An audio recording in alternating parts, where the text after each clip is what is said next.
few things to run through. Dave asked me to do a bit of a testimonial as well as tell you, just make it a bit more sick with more amazing pictures of Jamaica. Does anybody want to see more really good pictures of Jamaica? Yeah? Okay. Alright then, so there might be a few new people in the room who haven't heard my story, so I'll just quickly whip through it. My mum and dad, Helen and Paul Allgood, started doing this about 10 years ago. And because of the previous jobs and businesses that they'd had before this, were in a lot of debt and they were really, really, really busy people. They were doing all kinds of stupid things to make extra cash. And me and my younger brother Sean didn't really have a lot of time with them, especially my dad, because he was working 2 jobs at the time when they came across Kleeneze. He was actually delivering milk through the night and then driving the truck from Morrison's during the day, which I'm sure is illegal. And we only saw him for like an hour at tea time, and he was really grumpy. So to be honest, that hour at tea time was enough back then. But when they came into Kleeneze, they managed to get rid of those businesses and jobs and just do Kleeneze. Although they were still working really, really hard on their business, and they got amazing growth straight away and things started rocking and rolling and money started coming in, they went on free holidays and stuff. But they were at home a lot more for me and my younger brother, and it just made a really nice, like, little family thing happen at home where we just had like a really nice time together, and that's what it's been like ever since now. So when I finished at college and turned 18, my plan was to go straight to university. Although I'm dyslexic and I did really, really pants in school, when I got to college I just chose subjects that I found fun, like really arty-farty ones where you don't have to do a lot of writing. And I came out with really, really good grades, and everyone was saying, go to uni, go to uni, go to uni, and I was like, I'm not going to do straight away, I'm going to take at least 1 year out. And the main reason why I did it, because I was trying to avoid this.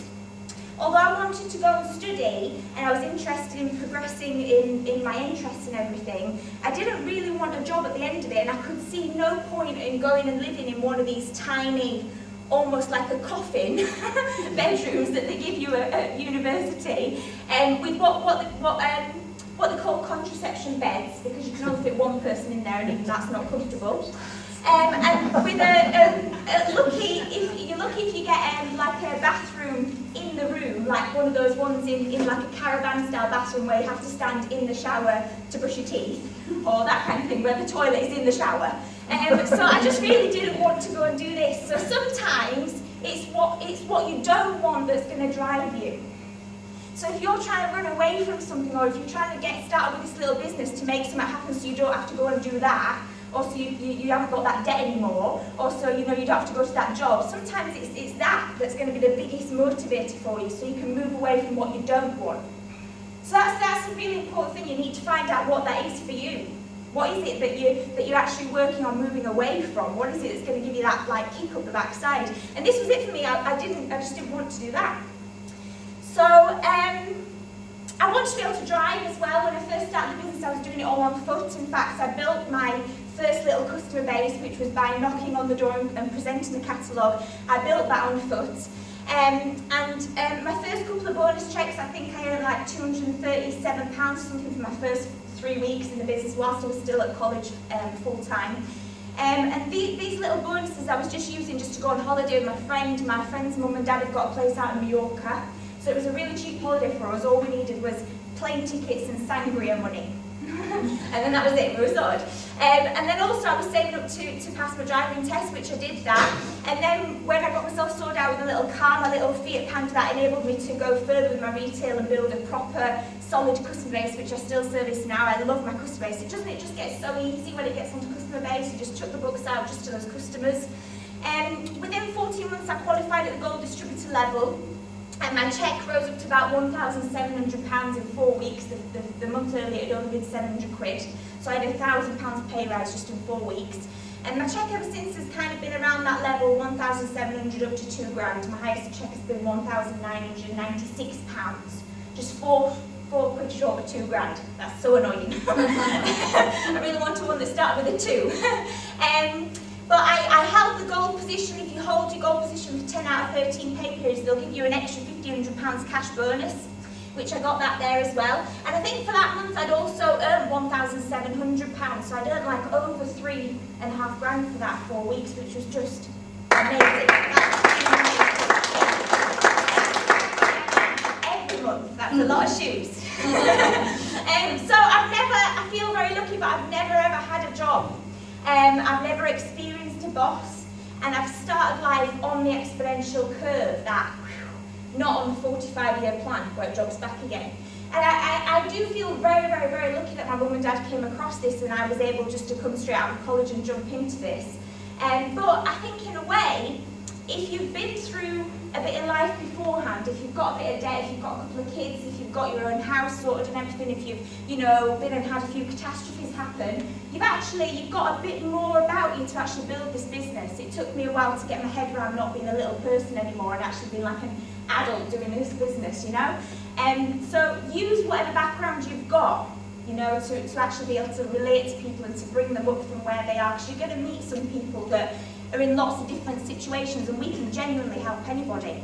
But I've got a little cousin who works in a bar, in a pub, and yesterday, he, in 2 hours into his 8-hour shift, he was picking up this barrel of beer, and he split his kegs right from the waistband right to the crotch, like not a tiny little tear, like all the way, like that, with pants and everything.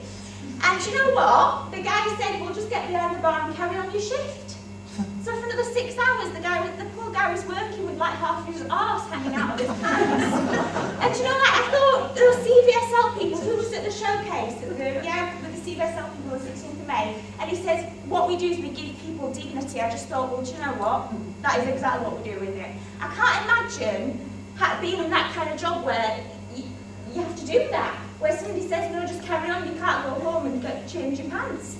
Like, it's just bizarre. I just cannot even comprehend somebody having that much control of you. But this is where it's like when you come into Kleeneze, you can kiss all that goodbye once you got the checkup. So within 14 months, I qualified for my first free holiday, which was to Miami. This is a lot of barge. That's me there, my mum, my dad there with that silly hat on. And this was on like a really big, not a barge, what's it called? A yacht, that's the one, a yacht. They put us on this yacht, they put loads and loads of alcohol on there, and then they sailed us around all these canals. Miami's got all these canals around it, and they've like pointed out all like there's Will Smith's villa and stuff like that. It was amazing. But yeah, a really, really, really cool trip. What I really liked about Miami, it was very, very busy. We were doing something all the time, like it was, get up at this time and have your breakfast now, and then we're going to go and do this, and you have to go back and get changed again, then we're going to go and do this, and then it was just hectic. It really, really was, but we saw a lot of it. Completely the opposite to the Jamaica trip that I'm going to show you in a minute. But when I got that extra £1,500 cash bonus, I was busy looking for somewhere to rent. I wanted to move out of my mum and dad's house. As much as I love my mum and dad, you get to a point when you just can't live with them anymore. And for the business to progress, we really needed to get somewhere where I could live and function from and pretend to be a bit more grown up. So I was looking around and I had a budget that was really small and ridiculous. And the properties I was looking at to rent for this budget were just horrible, they were dire. And I was thinking, I just don't want to do this. And I came across this property, and it was in a converted cotton mill. And it was just everything that I dreamed of. I'm big into visualisation of goals boards. So at home, my bedroom at my mum and dad's was just plastered with stuff. When I moved out, they had to re-plaster the walls because of all the blue tack I'd had on it and ripped the wallpaper off. But it was just, I'd got pictures of everything up there. And this place was just what I'd been dreaming of. It had 2 bedrooms, 2 bathrooms, so I've got a bathroom, then I've got a guest bathroom where my guests go. They don't have to use my bathroom. But it also had a swimming pool complex on the side. In fact, it's only 52 steps from my front door to the swimming pool, all inside. And it's got a gym as well. And then out the back, it's got this amazing fishing lake. And just last week, I've been spending a lot of time here on this little fishing platform. Last Saturday it was my birthday, and I've been doing yoga before I got started going to Jamaica. I wanted to lose a bit of weight, so I started doing yoga. It's amazing, is yoga. Really, really good. But anyway, I've downloaded these videos of yoga, and I went and did one on that platform, on my laptop. So my laptop out there. So like this is the mill here, my apartment's down here somewhere. I just walked around here and did this little yoga session out on this fishing platform. I mean, who the hell gets to live like that? And I've done that 3 times since this week, because it just feels so amazing. I feel like a rock star when I come back off there. I'm like, yeah man, I put calories out for a living.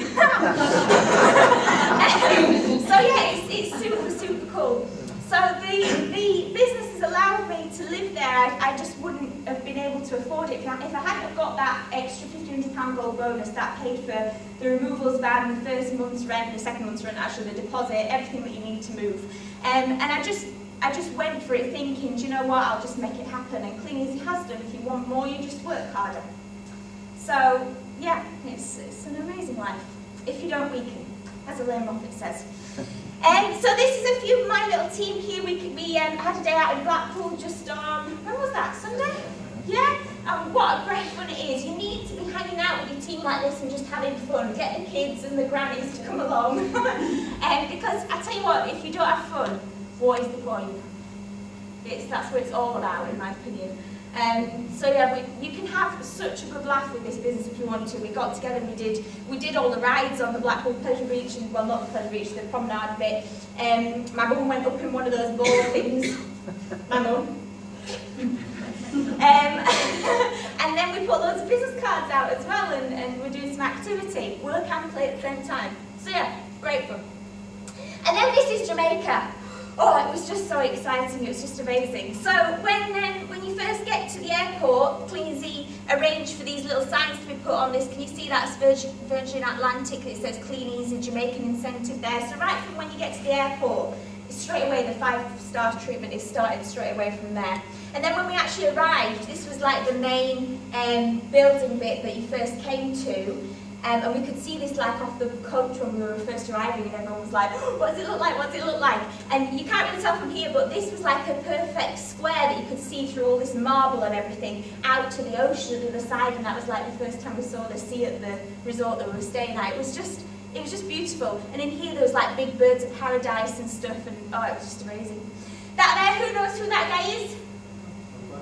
Bob Webb, yeah, currently the top earner in Kleeneze is somebody, with this new CBSL and everything's going on, somebody's not going to knock him off that perch. Yeah. But currently top earner in Kleeneze, we got to spend really good quality time with amazing, amazing people.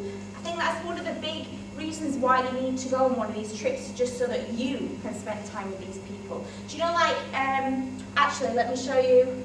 No, we'll do this first. So this is our villa that we stayed in, and we actually got the one where they were doing the shooting in on the video. It was the same colours and everything. Everybody's was similar, but ours had like the green bits and everything. It was exactly as it had been on the video. It was so exciting. So that's when we just arrived. And these were our staff. So we had Venris, our butler. He was really, really nice. He turned up at about 6 AM every morning, and then that's it. He was just there all day to just do whatever. If you went out to the pool area, you'd come out with a big parasol to put it up. Do you want another drink? Do you need taken anywhere in your golf buggies? No, we want to drive them. This was Ruby, our cook, and she made us breakfast every day in the villa. And she actually had a room in the villa as well, so she was there 24/7. She had 2 little kids at home, and I was like, can't you just go home to see your kids for like an hour or something? No, I just stay here all week. But she was just amazing. There just to make you drinks and cook you anything whenever you wanted her to. And then Val, our maid, that woman was just like awesome. I needed to bring her home. You could leave washing on your floor in your bathroom. They had a wash basket as well, but it didn't always make it in there. Just on the floor in the bathroom. And then within a couple of hours, she would have washed it, ironed it, folded it, and put it on your bed. It was just amazing. She'd come in and make your bed every day, and yeah, it was really, really cool. And that was our villa there. These are what the other ones look like. And each one had its own swimming pool outside. And I had to take a picture of my jelly shoes, because you know, like they're jelly shoes that little kids have, like little pink, glittery, sparkly jelly shoes. I was so excited when I found those. New look, sell them for big people. So that was my jelly shoes, enjoying the pool. And then these were the people that I was in the villa with, which was just amazing. When I put, Kleeneze asked you, who do you want to be in the villa with? And I put these people down thinking, I'm never going to get in the villa with them. Because like, this is me here, look. So like, that's the kind of money I'm earning per month. And then there's Gary and Esther Watson, who are having amazing checks at the moment of like 8 to 10 grand a month. And then Neil and Karen Young, so like £8,000 a month-ishly. The Bibbies, like up to 15, 17 grand some months. names have just escaped me. Deborah. Yeah, Deborah and Oliver Pusey, they've got like a similar business to my mum and dad, like 3.5, 4 grand a month sometimes. And then Peter and Claire Ria. Do you know what? I kind of thought that he would be like calm most of the time. Like I thought that his persona was something that he had to build up. But actually he's just like the Duracell bunny all the time, constantly. Like every second that he's awake, he's just that excited. It exhausts you after a while. You're like, oh my god, just chill. But do you know what they say about your bank balance will be the average of the top 5 people that you spend the most time with? Wasn't that week doing me well? I mean, like, seriously, amazing, amazing. We also got to chat and hang out with the company people, so that's Michael Katcar there. And there we're actually talking to him about a racehorse that he's wanting to buy. Apparently he's wanting to buy a racehorse. He's going to have it in a, like, what do you call it, a livery next to HQ, so on his dinner break he can go and say hello to his horse. I can't see this happening, can you? So there you go. And then this was amazing, Who was it? Sylvia, did you get to do this? Did you do some Liloing? No. Oh, you missed out. This was incredible. These lilos were made out of something similar to marshmallow. And you could go and get one for the day and go out and just, you know, be on this lilo out in the sea. And then I was with Peter and Myrna Wellock, that's Myrna there, and there's a few more of us, Rob and Mariana and people like that. And I said, right, who wants a drink? I'll go to the beach bar and get us a drink. And he asked me, are you on a lilo in the sea or are you on a sunbed on the sand? And I said, well, there's a few of us on lilos in the sea and there's a few of them on sunbeds on the sand. So what they did was, for the people on sunbeds on the sand, they sent a lady in like a pencil skirt with the drinks. For the people out in the ocean on lilos, they sent an extremely good-looking guy in very short shorts that brought the drink out to you. You should have done that. It was amazing. It was so cool. I said to him, can I have another one of these? We're looking at Claude in like 20 minutes. And that's what he did. He came and he woke me up. I was lying there with my book. I'd fallen asleep and my book was on my chest and my drink had like floated off. And he came and he said, I brought you a fresh one because your drink had floated off. Have you got any suntan cream on? I'm like, yeah, go away. So yeah, that was really good fun. We also tried snorkeling. Oh my god, laugh. Oh, right. I kind of thought I really want to do snorkeling. I'd never tried to do it before. But I didn't want to have to pay for it. If it was extra, I didn't want to have to pay. So I'd been to the range shop beforehand and I bought a snorkeling kit, but it was for kids, but I thought I'd be alright. But Myrna Wellock, who's been on lots more of these trips, knew that everything would be free. So she just went and she hired one of the ones for free, but she got it out from the resort, a snorkel kit. So she had one of these black ones like this and I had this kiddies one. Well, mine was so small, it was nearly cutting my head in half. Whereas Myrna's, we couldn't get it to go small enough. Also, hers, I don't know if you can see, but in the nose part, hers was filled in black. And mine was see-through. And the reason why they filled in black is because when you put snorkel on, it makes your nose do this. So you're like a little piggy. So she was laughing at me, looking like this, and I was laughing at her laughing, and we could barely stand. We were just like, oh my god, it was hilarious. So we got out to the sea and we decided we were going to put our heads under after 3 together. So we're like, okay, 1, 2, 3, put our heads under. And we came back up, both of us, like, with water in this right eye, and we were going, I, like this. And we both got water in this right eye. That was then a running joke for the whole of the trip then. Then as soon as we saw each other, we were like, how are we doing? You should have been here tonight. That's how we would have greeted each other. So that was very funny. And then we also got these kayaks out. That's Peter Wellock. We had to go in that kayak. That was good fun too. This is one of the really nice restaurants they took us to. This was like a really posh one that they took us to one night. It was a little bit of a coach ride. It was still on the same resort, but it was at the opposite end of the resort. And as we were approaching it, we were thinking, what the heck is that? Because it was so lit up in like on the hillside. And when we got there, it had like this tree in the middle that had loads of fairy lights on it and all these candles hanging down, and all the walkways had like lanterns with candles in them. There was just so many candles there. It was just amazing. And they did really nice cosmopolitan cocktails. Can you see that glass has like got a squiggly thing? Stem. I was desperately trying to persuade somebody to steal that glass for me because I couldn't fit it in my handbag, but nobody would. But there you go. That place, it could have been a 7-course meal.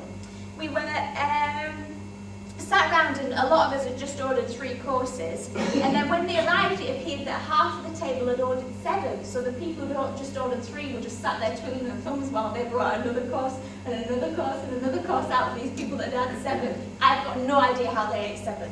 No idea whatsoever. We're having a chat there with Mike and Amanda maybe about properties, because they've gone into property with their income from Kleeneze.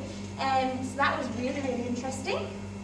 And we sat around in a circle like this. This is before we went into the restaurant. We were having a few cocktails out there. And Peter is sat here next to Claire, and he suddenly realises that we're all on our mobile phones. And he said, hey, isn't this funny? We come all the way over to Jamaica, then we're all sat here on Facebook, saying, having a great time in Jamaica.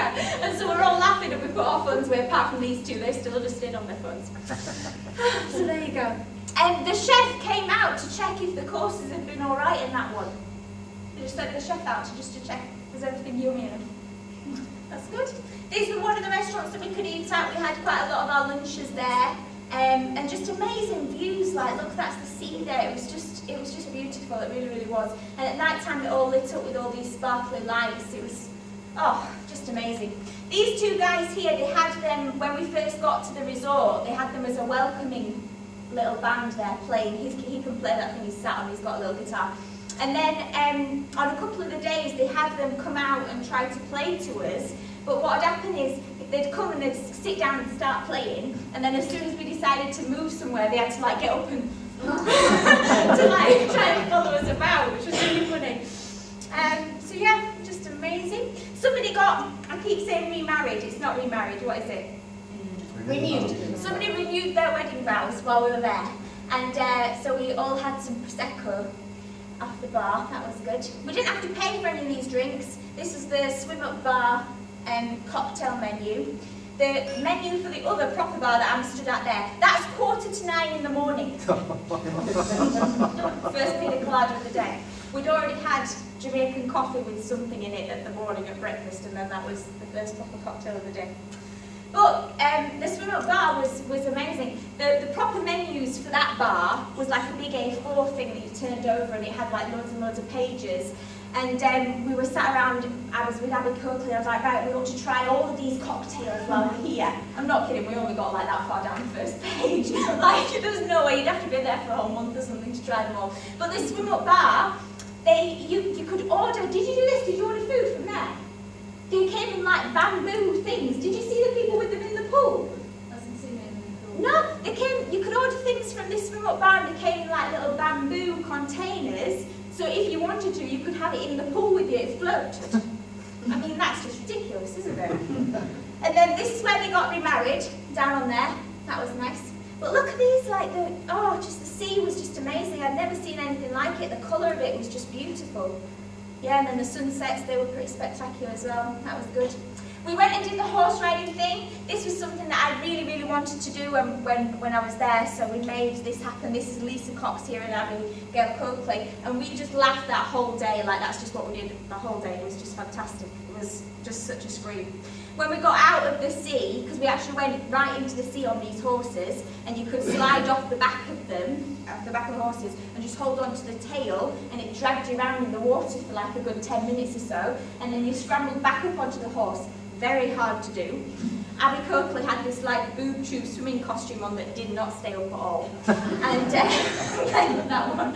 And then they trotted back up out of the... It's amazing how fast horses can swim in water. Like, unbelievable how fast they can swim. And then they came back up out of here, and the horses were like, oh fine, you know, this is just what we do every day. We got out and we were like, like this, absolutely exhausted. So this guy, who was a gardener, shimmied up one of these palm trees, and he cut down some coconuts. They're coconuts, and he just got his penknife out and cut a little top in them, and then we would just walk down the, drinking these coconuts. Amazing experience. This is the buggies. Each villa had 2 buggies. And I had to get up really early every morning and go out with the buggy because they wouldn't let me drive it when they were all on it. So if I wanted to drive it, I had to go out on my own. Don't know what they thought about me, my driving. But who knows who that is? Jackie White, yeah, powerhouse of information. This was at the gala dinner. I was having a bit of a chat with her. I think that looks like we stood against like a picture backdrop, but that's where the gala dinner was. It was like a big part here that had a roof with with big fancy tables out, and then there was this terrace and a few steps went down, and that was it. Then the sand and the sea. It was, just such a beautiful destination. It was just amazing. That's my clothes laid out after the maid had washed them and ironed them. And then on the last day I found this spa place. So I'd had this picture up. It was on one of the company ones. This one here. I had this picture of, it's done a bit of travelling since the meeting, so it's a bit creased now. I don't think I want to iron it.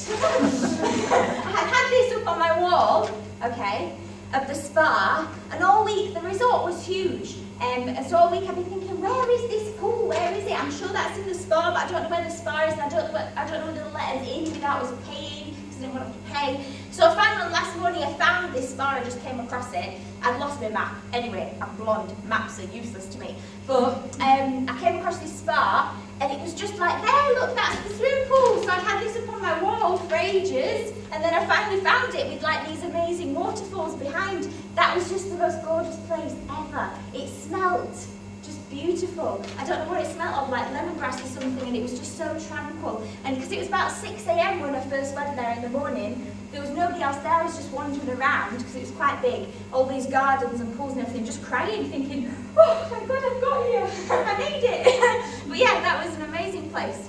I mean, why have one swimming pool when you can have 3 on top of each other with loads of flowers around it? Yeah, it was amazing. Really, really cool. And then I took Abby Coakley back there. After we'd done the day on the beach, we went back there before we flew home to get changed and put our clothes back on and everything. And when we were sat by this pool thinking, oh, we've got like 20 minutes before we need to get back for the coach back to the airport, and a lady came out and she said, do you want any treatments doing? And we were like, we'd love some treatments doing, but we've got to go.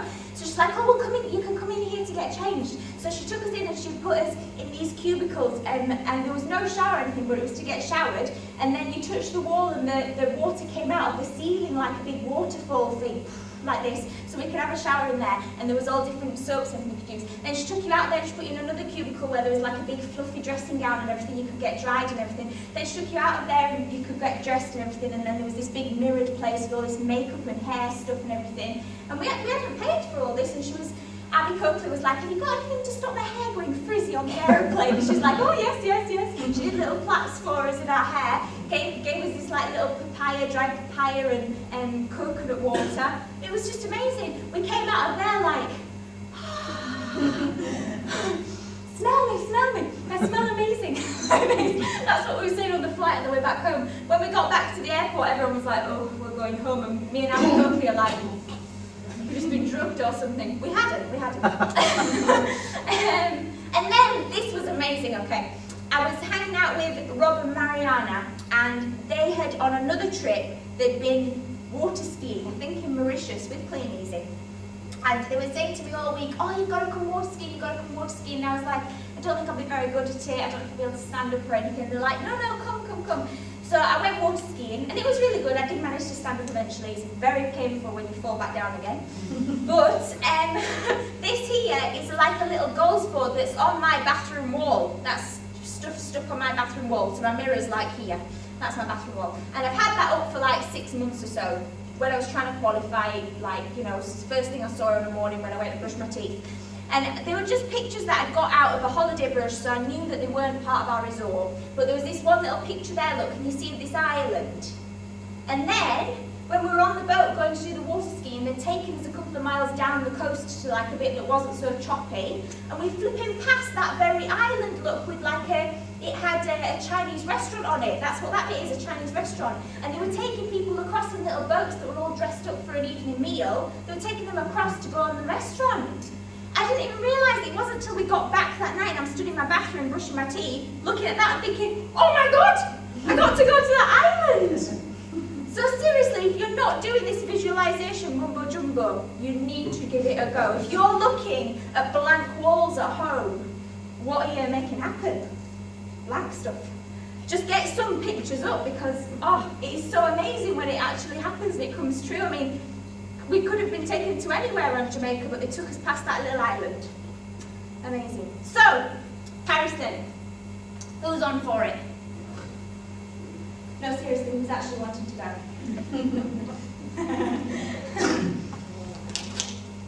Because, you know, that's really all it takes.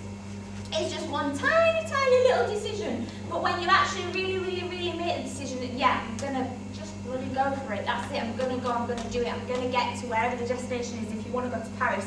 If you make that decision, that's really all that you need to actually do. Just make the decision you're going to do whatever it takes to get there. It is so achievable. If little people like me can do it, anybody can. So, what is it going to take? I really like this. If you allocate each, what are they called? Letters to a number. You see, you don't have to be clever.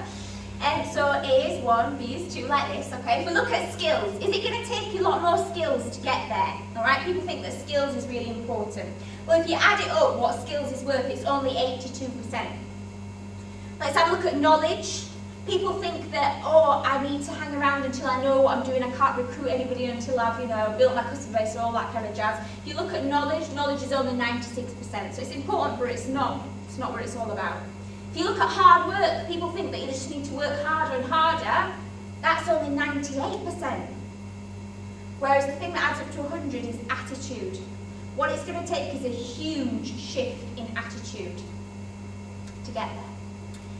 And one of the things that we're encouraging our team to do at the moment is to be accountable to somebody within your credible upline. So you need to look upline and find someone that you're willing to work with, that's on it, that's got some results behind them, they're earning some good money, they've perhaps been on a few trips already, they know what they're doing, they're making the business work. And you need to go to them with a plan, written down on paper, it's no good in your head, and say, will this get me to my Paris, wherever your Paris is. It doesn't have to be Paris, it could be your income goal, it could be getting at your job, it could be anything, or it could be Paris. But will this get me to my Paris? And then be accountable to that person. So if you imagine here you're on the motorway, if you're on the slow lane here looking for an exit, you're not going to get there wherever it is. If you're looking for an excuse, anything that you can take, I can't do it, I can't do it because of that, then that's it, you won't get there. But if you're actually just going to stay in the fast lane, no matter what it takes, I'm going to go straight there, not looking in the rearview mirror, I've got my foot way down on the gas. Seriously, it's worked for so many people, why can't it work for you? This is quite interesting. My dad actually had this little idea. Do you know the gold business? Is there any? No. Okay. Do you know the gold business? How many bonus points does it take to make a gold business happen in a pay period? Yeah, how much is that in pounds? 9,000. Right, okay, so with this business there's nothing pioneering, and we never expect people to do what we've not done ourselves. We never say, oh, go and try that, it might work, and then let me know how it goes. We're only ever saying, I've done this, it works, come over here and try this. So, if you can commit to doing a grand worth of personal retail yourself, you can then expect other people in your team to do the same because you've done it. So therefore then you're only looking for 9 people to do a grand, and that there is a gold business. So we're not saying that if you do a grand, everybody you bring into the business is going to do a grand, because that would be ridiculous, but you can expect it if you've done it yourself. Whereas if you can only commit to 500, you can only expect people to do that as well, so you're going to have to find 18 people to make a gold business. If you can only commit to 200 personal retail, you're looking for 45 people. So what I'd ask you is, which is easiest? Actually make it easier for yourself. A grand it really isn't hard to do. We've had people do, like Sam, do like 4 grand a month online, for goodness sakes. But if you can get it to that level where you're doing at least a grand personal and then recruit some people, there's this little thing, this little magical thing that kicks in called duplication, and it's amazing. People will actually copy what you're doing if you're leading from the front. So be the person that you want to find. Don't be a nickel searching for a dime. That rhymes.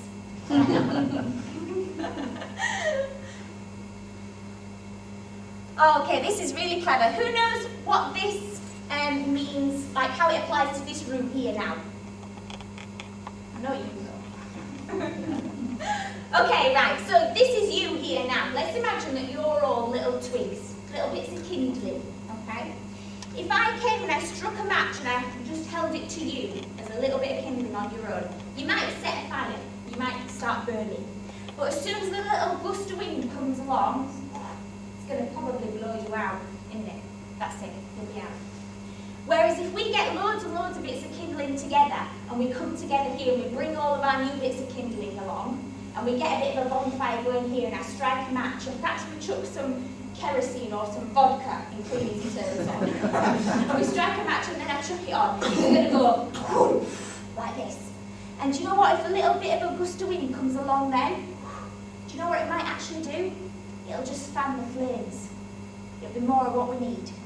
Out there, you're going to get lots of little gusts of wind. People who aren't as ambitious as you, people who have not got the vision as you, that are going to tell you this is a pants idea. If you're out there on your own, that might blow you out. But if you bring your people here, because I don't preach to the converted because you're here, well done. But be like Sam and have 11 people here with you next time. Can you imagine? Amazing. Be like a little bonfire. And then this here, I love this. Can you see what that is? That's dollar bills wrapped up and then put in a bookcase. That's what I see when I look at bookcases now, if they're decent books. You're actually, it's a bookcase full of money. That's where the big money is, in those books there. Get your head in some books. So I just want to leave you with this. If you really want to do something, you'll find a way. But if you don't, you will find an excuse. Reach for the stars.